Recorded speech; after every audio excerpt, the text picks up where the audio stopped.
বাংলাদেশের digital bank স্থাপনের মূলধনের শর্ত বাড়ালো বাংলাদেশ ব্যাংক। এখন থেকে একটি ডিজিটাল ব্যাংক খুলতে ন্যূনতম ৩০০ কোটি টাকা পরিশোধিত মূলধন থাকতে হবে। আগে যার পরিমাণ ছিল ১২৫ কোটি টাকা। ২০২৩ সালে বাংলাদেশ ব্যাংক প্রথম ডিজিটাল ব্যাংকের নীতিমালা প্রণয়ন করেন। তখন মূলধন ছিল ১২৫ কোটি টাকা। শেকড় থেকে শিখরে। তবে প্রচলিত ব্যাংকের লাইসেন্স পেতে যেখানে লাগে ৫০০ কোটি টাকা, সেখানে ডিজিটাল ব্যাংকের জন্য মূলধন ধরা হলো ৩০০ কোটি।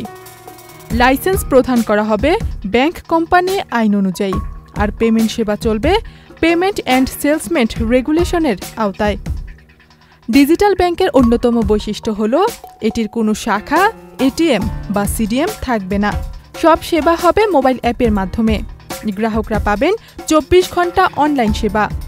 থাকবে ভার্চুয়াল কার্ড, কিউআর কোড এবং প্রযুক্তি নির্ভর পেমেন্ট সলিউশন। তবে প্লাস্টিক কার্ড দেয়া হবে না। প্রয়োজনে গ্রাহকরা অন্য ব্যাংকের এটিএম বা এজেন্ট সেবা ব্যবহার করতে পারবেন। এই ব্যাংকগুলো কোনো ঋণপত্র খুলতে পারবে না এবং বড় শিল্পের ঋণ দেওয়ার সুযোগও থাকবে না। শুধু ক্ষুদ্র ঋণ প্রদান করবে। পাশাপাশি লাইসেন্স পাওয়ার ৫ বছরের মধ্যে প্রতিটি ব্যাংককে শেয়ার বাজারে আইপিও আনতে হবে, যা উদ্যোক্তাদের বিনিয়োগের সমান হবে।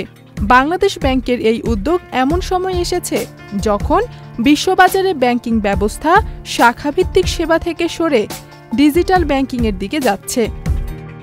ভারত এবং পাকিস্তান ২০২২ সালেই ডিজিটাল ব্যাংক চালু করেছে। বাংলাদেশেও এই উদ্যোগ বাস্তবায়িত হলে ব্যাংকিং খাতে নতুন মাত্রা যোগ হবে। ইথিলা কবির প্রমা, চ্যানেল আই।